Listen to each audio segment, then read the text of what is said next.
Eridu, Ur of the Chaldees, these were the first cities of the world. For here in Iraq, men first began to build and to create a settled way of life. Here were the very beginnings of civilization. The splendor of Babylon is gone, and with it the glories of Assyria. But when you look at the ancient walls of Babylon, with their wonderful animals carved in brick, which in a miraculous way have survived the centuries, you begin to understand the magnificence of Iraq's heritage. For to this place came a long line of conquerors: Persians, Parthians, Sasanians, the Greeks of Alexander the Great, and then the Arabs, marching to the inspiration of a voice heard in Mecca.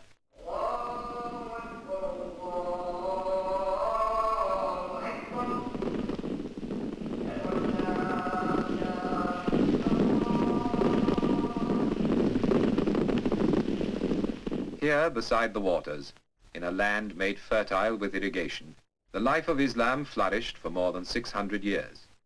It was a time of peace and learning, amid the gracious life of the Arabian Nights, when the lovely Scheherazade spun her tales before her king. Then, in our own Middle Ages, the Mongol hordes swept over this land in a tempest of destruction.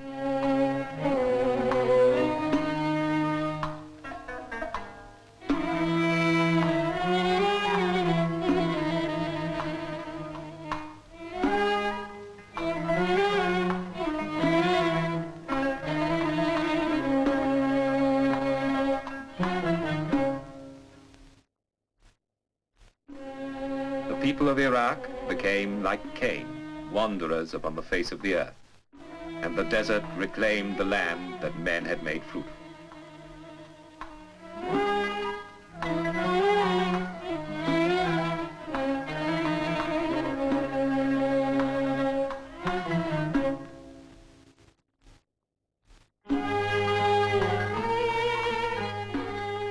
But in the dark ages that followed, the people of Iraq survived, sustained by the bond of a common religion, their faith in Islam.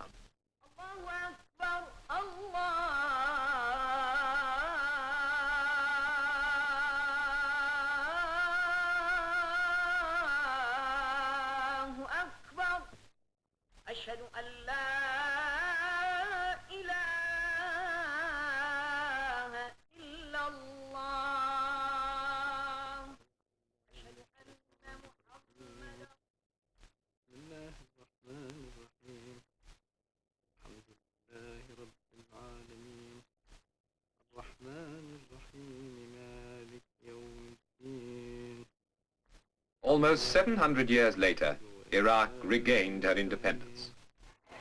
In 1953, the young kingdom celebrated its first 21 years of existence, and the crowning of a young king, the direct descendant of the Prophet.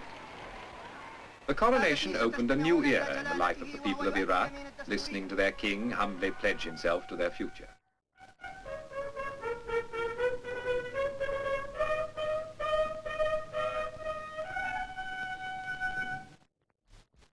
أقسم بالله أنني أحافظ على أحكام القانون الأساسي واستقلال البلاد والإخلاص للأمة والوطن.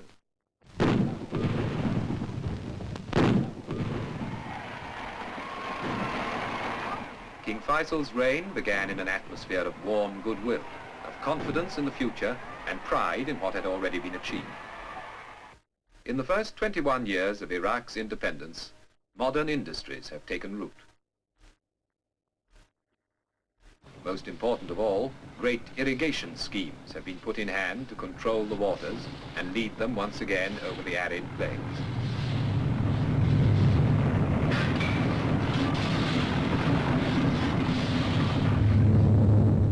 Iraq's other great natural wealth is oil, untapped until this century. But now her oil fields are being continuously developed, and the revenue from this new wealth is being used to create more wealth for the betterment of the country.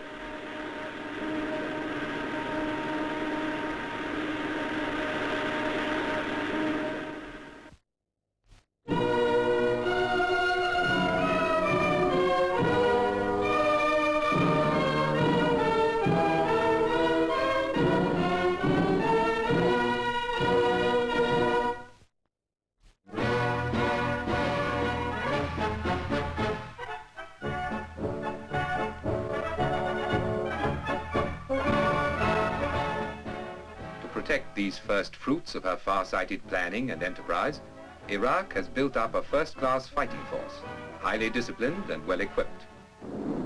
Water is flowing once more, flowing from the rivers back onto the land, making the desert green again.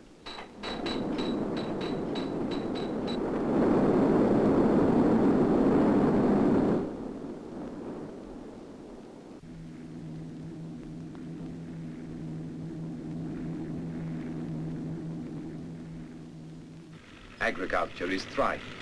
Modern machinery and new techniques promise new prosperity. The face of the land is changing. For Nebuchadnezzar, the eternal fires of Baba Goga, the burning fiery furnace of the Old Testament story, were evidence unread of the dark seas sleeping beneath his kingdom. Today, her revenues from oil are helping Iraq to lay the foundation for a new standard of well-being for all her people.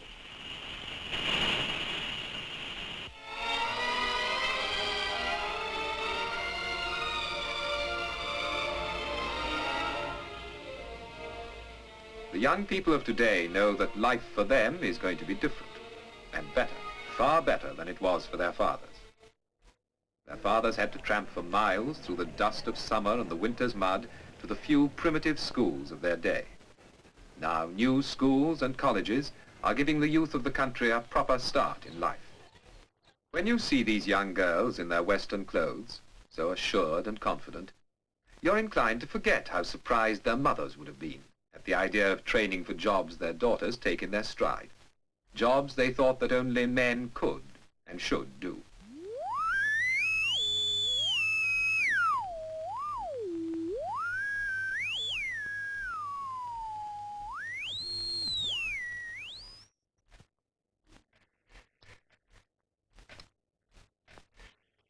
Now girls, as well as the boys, can take up almost any profession they choose and know they've a good chance to succeed. For all these young people now, there is the chance of a good education and of good health, the primary needs of any people. And it's natural that with all these modern developments, the women of Iraq are breaking away from their traditional style of dress, unaltered for centuries, to wear the practical, comfortable clothes that are right for this new life. It's a turn of events significant of wider change, of a more liberal attitude to life, of a greater interest in the arts.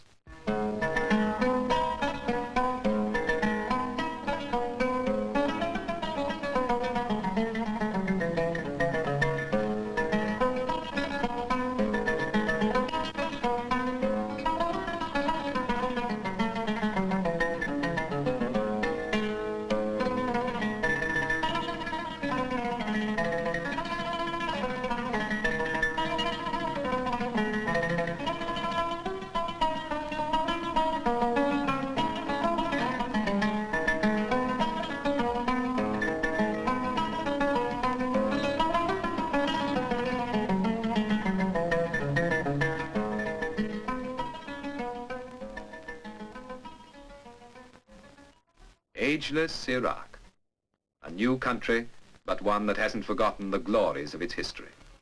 A country that is now emerging from the shadows of its past to a future bright with promise, ready to inherit its true place at the center of the Middle East.